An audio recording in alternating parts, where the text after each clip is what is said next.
जय गुरु जी, शुक्राना गुरु जी, सारी संगत जी को, मेरे गुरु पा को जय गुरु जी, शुक्राना गुरु जी। मैं एक शुक्राना आपके लोगों के साथ शेयर करना चाहती हूँ। छोटा सा सत्संग है। ओम नमः शिवाय, शिव जी सदा सहाय। ओम नमः शिवाय, गुरु जी सदा सहाय।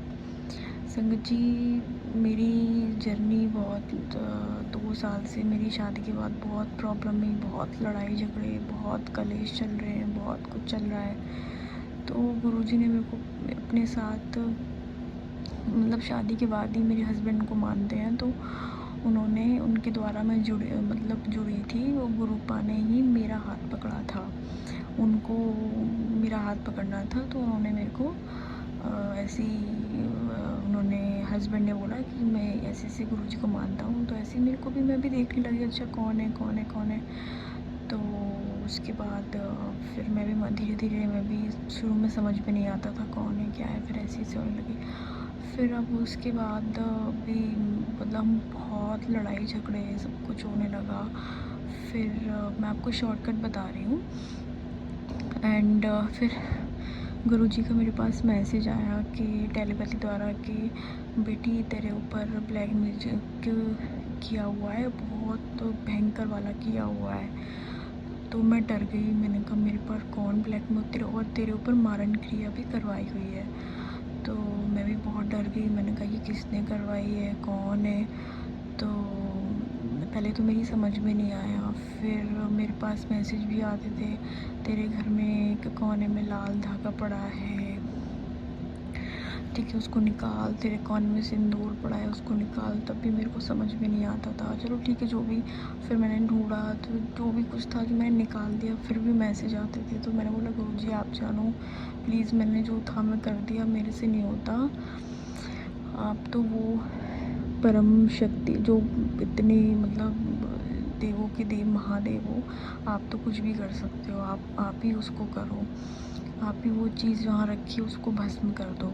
तो गुरुजी ने बोला ठीक है। फिर मैसेज आया, तू चिंता मत कर बेटी, मैं जो भी चीज़ जहाँ रखी हूँ उसको वहीं जगह भस्म कर दूँगा, ठीक है। फिर उसके बाद मेरे पास मैसेज आया टेलीपैथी द्वारा कि तेरे, फिर मैंने गुरुजी से पूछा गुरुजी किसने किया है, क्या किया, डाउट तो था मुझे। तो फिर गुरुजी का, फिर मैं टेलीपैथी द्वारा, मैं तेरे ससुराल वालों ने किया है, अब मुझे पता था।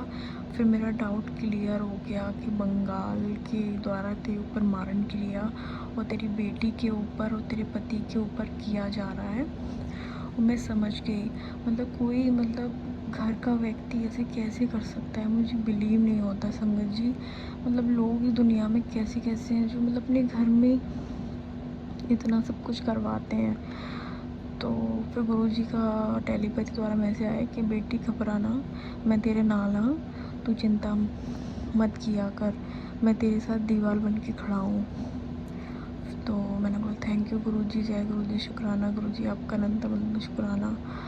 तो फिर ऐसे ही परसों के दिन क्या हुआ था, रात को इतना सर में दर्द, बहुत सब कुछ। तो मैंने ये एक सत्संग सुनती रहती हूँ गुरुजी के, तो उसमें ही दिया था मंगलवार को सरसों के तेल में हनुमान जी को कच्चे धागा का दिया जला और 7 बार अपने ऊपर से उसार कर, नाप कर, उसके ऊपर से नीचे मंगलवार को एक बार हनुमान जी के उसमें दिया लगाना है सरसों के तेल में। तो फिर मैं मंगलवार को कल लगा कर आई। फिर भी मतलब मेरे को पता नहीं ऐसी कौन सी शक्ति थी जो मेरे को रोक रही थी। इतना बॉडी पेन और इतना सर भारी, हिम्मत जैसे तैसे, मतलब इतनी रुकावटें आ रही थी। बिल्ली भी बीच में मिली, वो भी मतलब मैं भी उसको देख के डर गई। लोग कहते हैं कि बिल्ली ऐसा वैसा होता है तो अशुभ होता है, पर मेरे को तो कुछ समझ में नहीं आया। तो मैं बोली जय गुरु जी करती जा रही थी। गुरु जी बस सपोर्ट करना। घर में भी इतने कलेश चल रहे हैं, बड़ी मुश्किल से मंदिर गई और सामने सब भगवान जी का मंदिर था।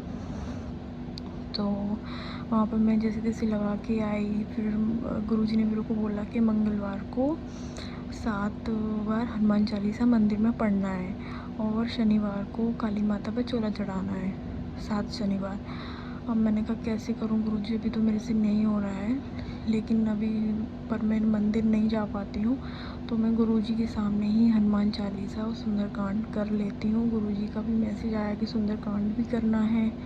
और मैंने बोला गुरुजी प्लीज़, वो लोग तो बार बार में करवाते रहेंगे, पर आप प्लीज़ उनको वो जो भी करवा रहा है उसको वापस उसी के पास भेज दीजिए, किसी को कुछ ना हो। वैसे तो गुरुजी किसी को कुछ नहीं होने देते हैं, पर हमारी बॉडी इतनी थक जाती है, इतनी पेन हो जाती है, और मेरी बच्चा छोटा सा है, मतलब कोई सपोर्ट में नहीं है, सब कुछ इतनी प्रॉब्लम क्रिएट हो रही है। तो फिर आज दूसरा सत्संग मैं आपके साथ शेयर करना चाहती हूँ। और मेरी बेटी का आज 15 मई मेरा बेटी का बर्थडे, तो कलेश तो घर में बहुत चल ही रहा है। तो मैंने तो कोई भी नहीं था घर में बनाने के लिए, तो मैंने बोला गुरुजी मैं कैसे बर्थडे बनाऊँ, कैसे पैसे आएंगे, कैसे क्या होगा। गुरुजी से रूप के आगे पूजा करके मैंने बात की, तो गुरुजी ने बोला कि तू चिंता मत कर, मेरे पास पैसे है, तू चिंता मत कर, तेरे पास पैसे की कभी कोई कमी नहीं होगी। अब पता नहीं जैसे तैसे फिर मैं बात करके उठ गई, तो फिर मेरे पास मेरी कज़िन सिस्टर का फ़ोन आया। बोले पागल है तू, अपना आराम से अकेली बना और आराम से एंजॉय कर, उसकी बर्थडे बना, पहली बर्थडे उसकी। तो मैंने बोला थैंक यू गुरुजी, आपने तो किसी के द्वारा मेरे को इतना अच्छा मैसेज दिलवा दिया, मेरे तो ये दिमाग में नहीं आया। तो उसके बाद मेरा मन इतना खुश, इतना खुश, इतना खुश हो गया। फिर उसके बाद मैंने कमरे में अपने डेकोरेशन वगैरह, और फिर गुरुजी ने सब व्यवस्था करवा दी। गुरुजी की कृपा से सारी व्यवस्था हो गई। मेरी बच्ची का बर्थडे सेलिब्रेट हो गया, मैंने उसका केक कटवाया गुरुजी की कृपा से, और गुरुजी ने सारी व्यवस्था कर दी, पैसे वैसे सब कर दिया, कोई दिक्कत नहीं आई। गुरुजी आपका लख लख शुक्राना, आप बहुत प्यारे हैं। और गुरुजी हम आपके बच्चे हैं, कुछ गलती हो तो माफ़ करना प्लीज़। गुरुजी हमारे साथ ऐसे ही सदा साथ रहना और हमारी रक्षा करना। आप हमारे पिता हैं, और सब सारे सत्संग के लोगों के साथ ऐसे ही साथ देना, सब पूरी दुनिया सब लोगों के साथ ऐसे ही हमेशा संग देना, दीवार बनकर खड़े रहना, सब बच्चों की रक्षा करना। जय गुरुजी। बस मैं यही सत्संग विराम देना चाहूँगी। आप सभी लोगों को जय गुरुजी, शुक्राना गुरुजी, ओम नमः शिवाय, शिव जी सदा सहाय, ओम नमः शिवाय, गुरुजी सदा सहाय। जय गुरुजी, शुक्राना गुरुजी।